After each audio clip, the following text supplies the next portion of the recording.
Nurses yesterday warned that inadequate medical personnel could jeopardize the efforts of the federal and state governments to administer COVID-19 vaccines on Nigerians. They spoke just as Nigeria Governors Forum announced the composition of a committee to oversee the procurement and administration of vaccines, which first shipments are expected to arrive in the country by the end of February. According to the president of the National Association of Nigerian Nurses and Midwives, Abdul Adeniji, the country does not have adequately trained manpower to administer the vaccines on a large scale.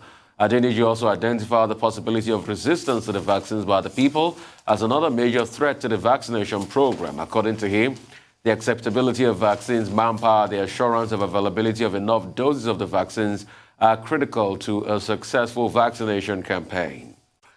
Your take on this? Yeah, Rufai, it's really a very important point that is being made here. It's one thing to have it, it's another thing to have the savoir-faire and the technical expertise to administer this. And we can't take that much of a risk with that. Is the right training going into that? What costs are involved in that? Have we basically budgeted for that? And who, more importantly, is responsible for doing these trainings? Very important questions. Do we have answers to them? Many questions to ask. Dr. Abati?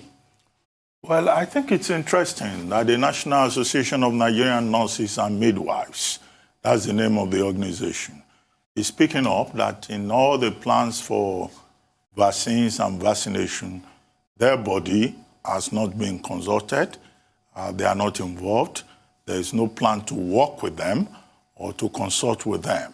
And as frontline health workers, they are major stakeholders in the struggle to deal with the COVID-19 pandemic. So it comes to me as a great shock that the National Association of Nigerian Nurses and Midwives, who are frontline health workers, who are supposed to even be among the priority groups for the vaccination, that both the Primary Healthcare Development Agency and the Nigerian Governors Forum and the Presidential Task Force have been talking about. They're saying that, one, they are concerned that there is no plan for them and that nobody is planning with them. So they are raising issues about planning issues, the plans of government with regard to vaccination. And you know, we have said in other countries of the world where we have seen an attempt to address vaccination, there's usually an operational framework, an operational plan. And the question is, what is Nigeria's operational plan? We have these briefings, but we have not seen that operational plan. The only thing we can hold on to is the Primary Healthcare Development Agency telling us that this will be in 4 phases, or the Nigeria Governors Forum telling us that the first batch of vaccines will be received mid-February from the COVAX facility. But how do you operationalize it across the states? That is the serious question that is being raised by the nurses and midwives of Nigeria.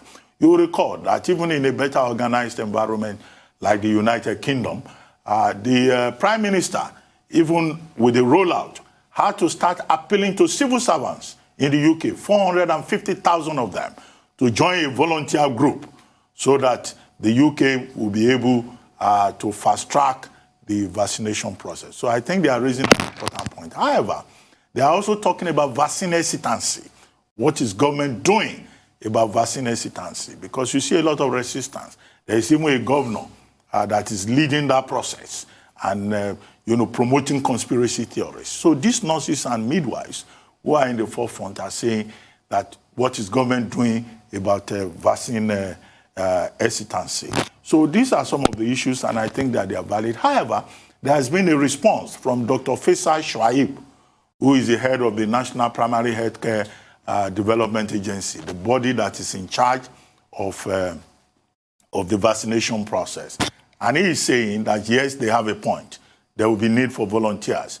We do not have enough people in the primary healthcare centers in the various local governments. So it's not enough for Dr. Faisal Shuaibu, to admit this. He needs to go further and tell us what is being done by the federal government, by his agency that is in charge of the vaccination process, to address that omission that he himself admits. But he goes further also to say that it is not true that the nurses and midwives are not being consulted. He mentioned one particular person, one Mr. Emmanuel Udontre, whom he says is the representative of that body with the Primary Healthcare Development Agency.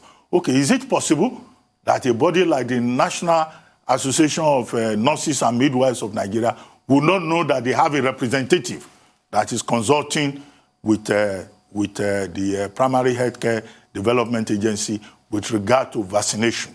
I think that that's a gray area that needs to be addressed. Who is this Mr. Udonset? You know, who is he representing? And how did the Primary Healthcare Development Agency identify him as the representative of frontline health workers? The other leg of the story, of course, is the teleconference held by the governors yesterday. And from them, we now know that a committee has been set up by the governors to address the issue of how to get vaccines and the implementation. And that body is led by none other by a very knowledgeable virologist, Professor Oyewale Tomori. But the question is, are the governors not acting too slowly and too late? In other jurisdictions, we have seen very serious efforts taken. We're told that the vaccines from the COVAX facility, we're told that the chairman of the forum even consulted with Dr. Ngozi Okonjo-Iweala, who is the chairman of the Gavi Alliance. And that Nigeria is one of the 12 countries that have been identified out of 92 that will get the vaccine by the middle of February. Okay, are all the states ready? This is the question. Do they all have the facilities for preservation, for transportation? Do they have the volunteers? Do they have enough personnel? Do they have enough infrastructure? That's why I say, you know, the Nigerian Governors Forum may be responding rather late. They've set up a committee. What is the mandate of that committee? They've spoken to experts. They are just talking to experts within just about 2-3 weeks to the delivery of the vaccines. So this, again, is an indication of the manner in which, you know, the Nigerian government at both the national and subnational levels are treating the challenge of the COVID-19. And I think it's very embarrassing. At the same time, we have seen other countries moving fast, taking it seriously. Only yesterday, 24 hours ago, Nigeria recorded almost 2,000 cases of infection, with Lagos State alone taking over 800 of those cases, followed by the FCT with about 254 cases. So since Christmas, since the UTAD season, we have been seeing an escalation. So there's an emergency that we're not seeing appropriate, commensurate response on the part of government. And that's why it's so unfortunate. Yeah. But I think the nurses and the midwives, you know, it is good that they have spoken up, but maybe they are even speaking up rather late at the last minute. Right, thank you so much for that. Lots of insights, more to come on the show right here. That's all on News Headline. We'll take a short break now. When we return, we'll have Michael Wilson, Abisola Ulawe, Ewa Akirigala to give us updates on Africa global business, COVID-19 and sporting activities across the globe. Stay with us.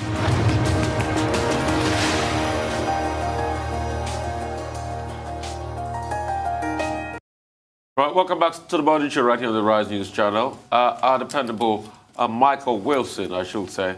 Over to you, Michael. It's a pleasure having you this morning. Great to have you, Michael. Yeah, morning.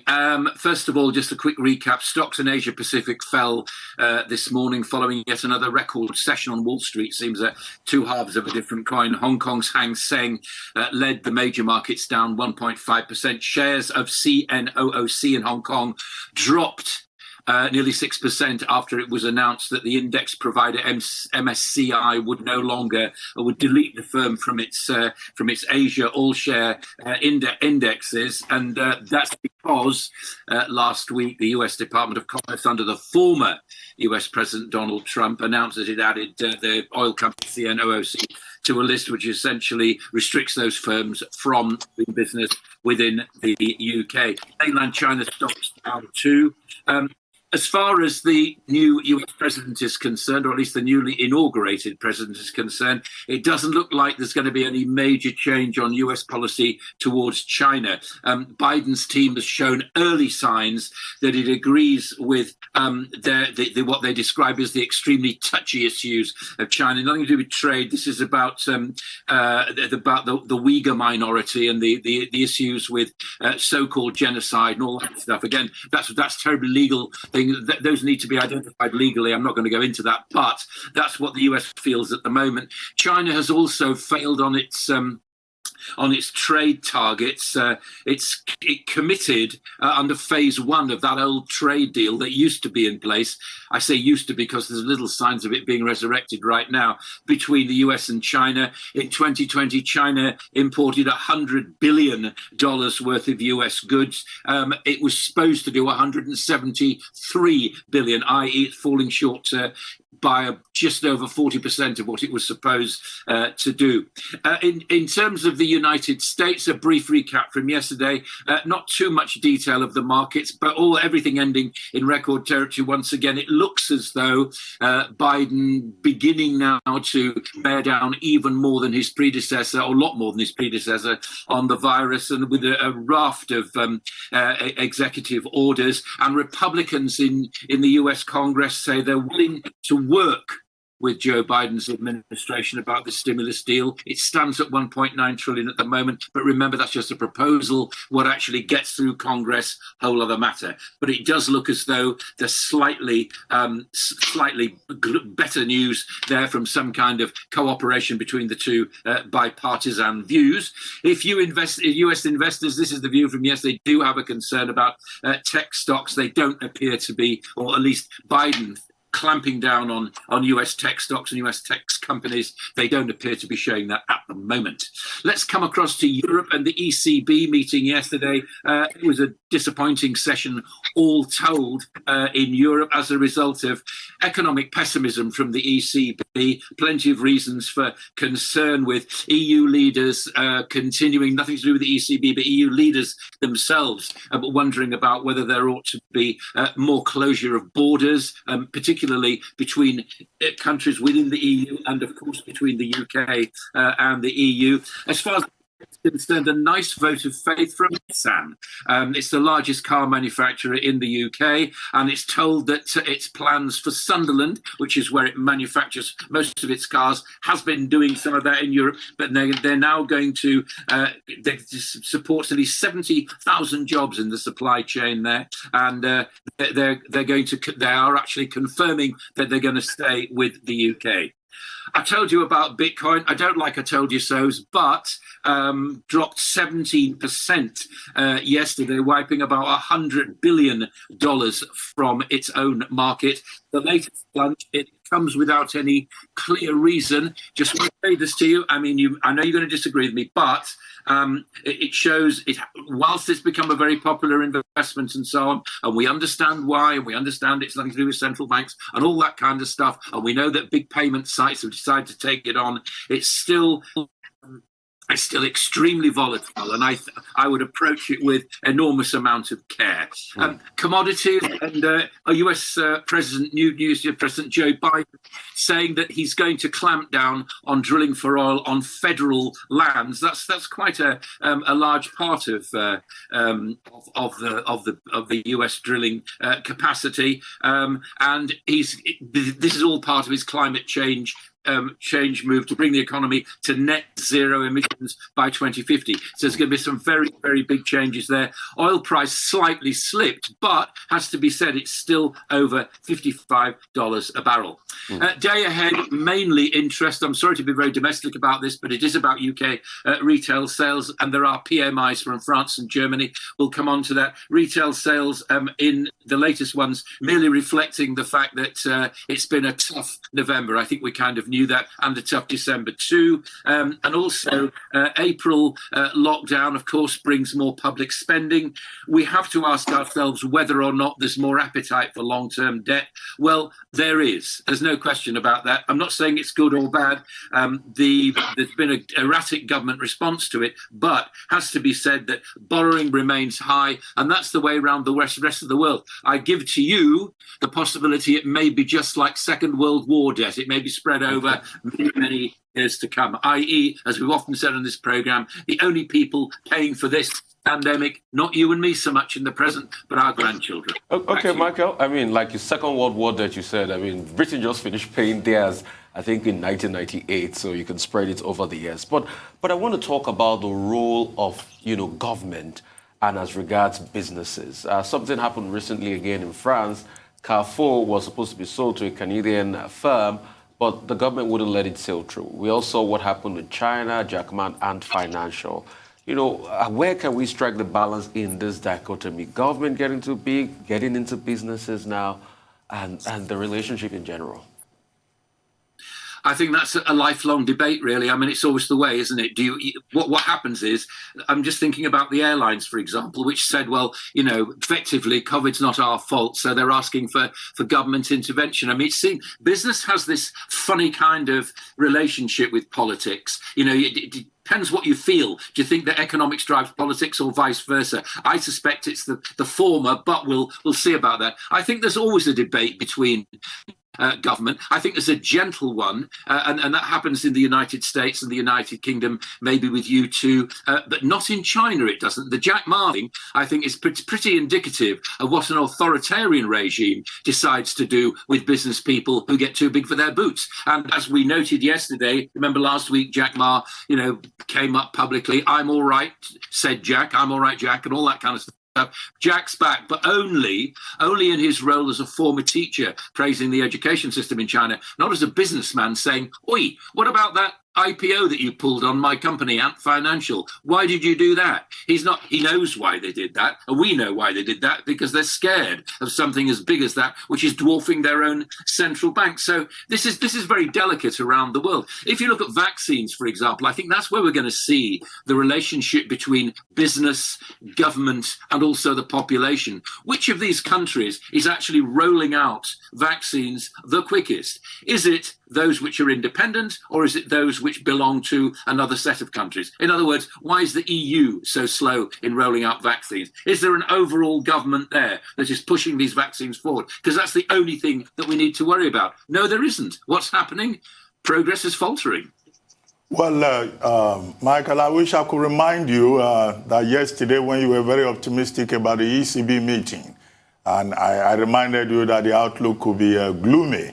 And that's precisely what has happened. But I give it to you, you've been very consistent on the issue of the Bitcoin as a digital asset, as nothing more than speculative mania, rather than something that will become a mainstream instrument. The 17% drop below $30,000 confirms your position. But do you think that Bitcoin has a chance of recovery, despite the fact that the projection is that by next week, it could even drop further by about another 19%. That's one point. Second, I would like your comment on what's happening between Google and Australia, with Scott Morrison, the Prime Minister, saying, look, Australia can make its own rules, and that they are trying to protect the local media industry. And Google saying that, look, they will put down their search engine in Australia. Who is likely to blink first? And finally,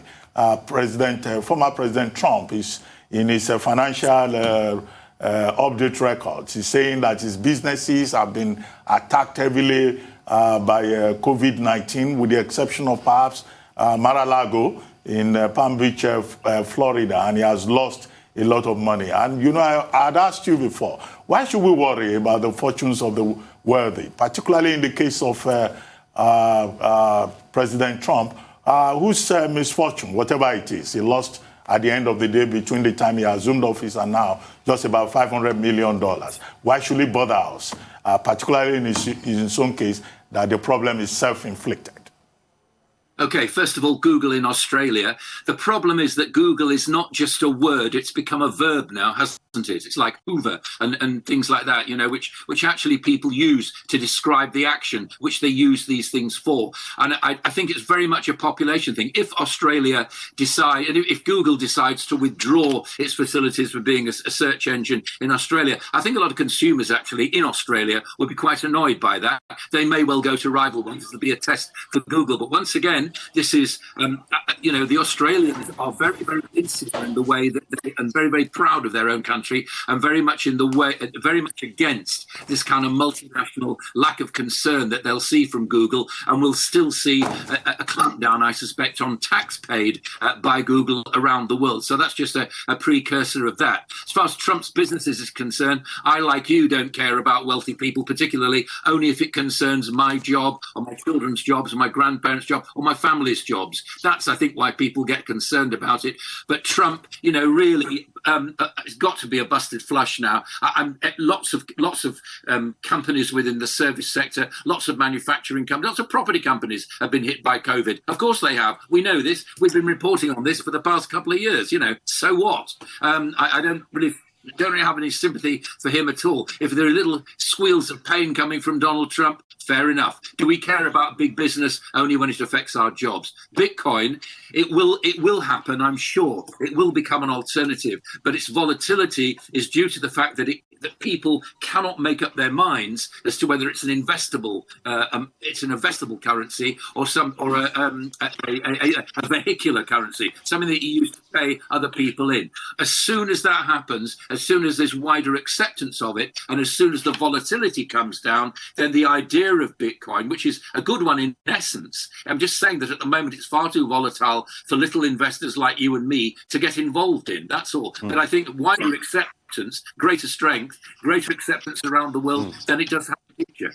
All right, Michael, on the flip side of what happened in Australia, the French happen to have got a deal with Google as regards search engine and various media outlets. Le Monde and some other association of papers in France now get a cut after a deal was struck with Google yesterday as regards sharing profit on their search engine and news publishers. What's your take on that?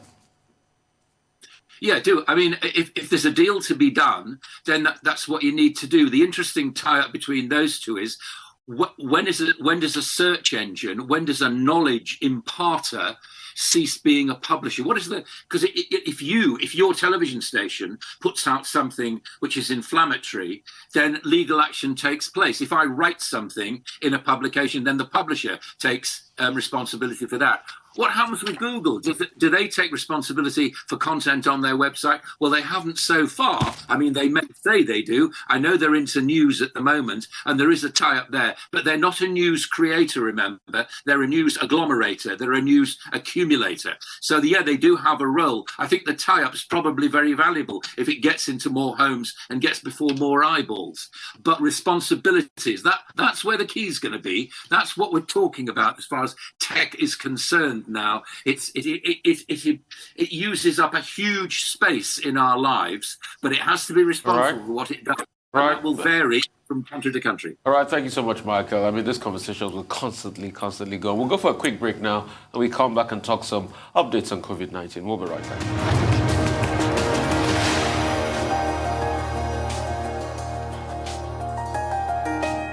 Right, welcome back to the morning show right here on the Arise News channel. We've got Abby here. Abby, talking COVID-19. Great to have you as always. Thank you, Same here. Yeah. Now, the World Health Organization has declared that the global COVID-19 case hold is expected to hit 100 million by the end of January. But vaccines have the potential to bring the pandemic under control. Described as a stunning scientific achievement and much needed source of hope, the COVID-19 vaccination is now underway in more than 50 countries. Yet all but 2 of them are high or upper middle income countries. Now, according to the Africa Center for Disease Control and Prevention, Africa's coronavirus case fatality rate stands at 2.5% higher than the global level of 2.2%.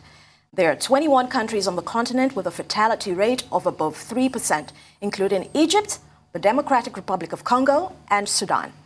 The continent reported 207,000 new cases in the past week, with South Africa alone reporting 100,000 cases of those new cases. Brazil's Foreign Minister, Ernesto Araújo, has declared that he still can't provide a timeline for when the new coronavirus vaccine doses will arrive from India and China, raising concerns in the country that is lagging behind others in vaccinating its people. Now, Brazil is awaiting a shipment of AstraZeneca vaccines from India and a shipment of Sinovac vaccines from China. The US, European Union, the UK, and Switzerland, along with Brazil, have not supported India and South Africa's proposal at the World Trade Organization for temporary waiver of intellectual property rights to address drug and other issues related to COVID-19. At the same time, several developing countries, including China, Pakistan, Thailand, and Turkey, have backed the proposal, which is still on the table but needs to be ratified by the WTO TRIPS Council by the end of the year. It was also supported by the World Health Organization.